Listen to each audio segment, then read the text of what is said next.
Hey, I'm Marcus. I'm a guy who talks about swords on the internet. I used to be a fencing instructor. I have a military background. I really like science fiction and I like looking at weapons designs and practicality. So let's rate some dying light melee weapons. I'll be going 1 out of 10, 10 being a really good melee weapon and 1 being, I don't know, something improvised like a glass bottle. In terms of effectiveness. The Emperor's Glow. This is essentially a Chinese garlic bulb mace, named that way because, look at it. They were often made of cast brass, and this one is larger than any surviving ones that I've seen, and I did some bad math on it, figuring out the weight based on volume and density.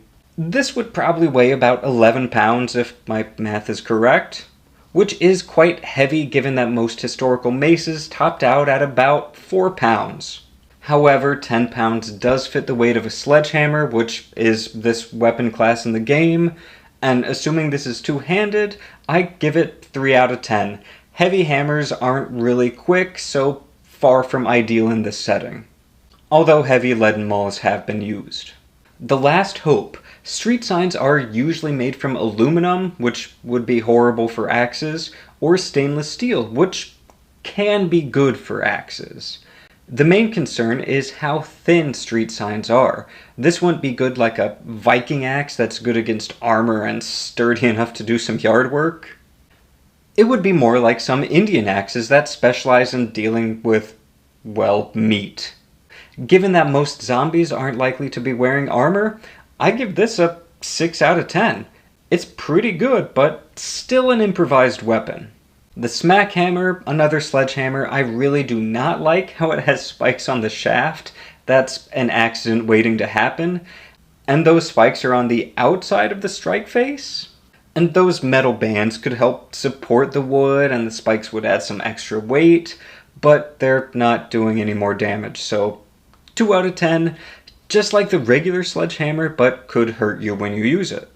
The Plain Hammer, I know that this is just a hammer, but fun fact, many medieval war hammers weighed about the same as these hammers, and blunt weapons like this would be really good at cracking skulls. 7 out of 10, not 100% ideal, but good.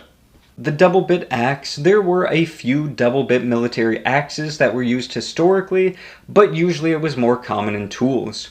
That's because you can have each side to a different level of sharpness, so that way you can have one axe that does the job of 2 axes.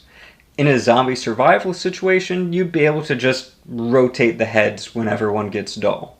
I'd give this an 8 out of 10, assuming you know how to use it. The police baton. Yeah, collapsible batons exist. They are far more convenient to carry than a full-size baton. I'd know, I carried one for 6 years. But based on that personal experience, they are not great. They're easily damaged and don't always work properly. So maybe a 4 out of 10, but it'd get thrown out and replaced quickly. Machetes. Yeah, most of these would work great. 10 out of 10. Some of them would be better than others, and if you want to learn more about machetes, I have a video right here covering a lot of the different types.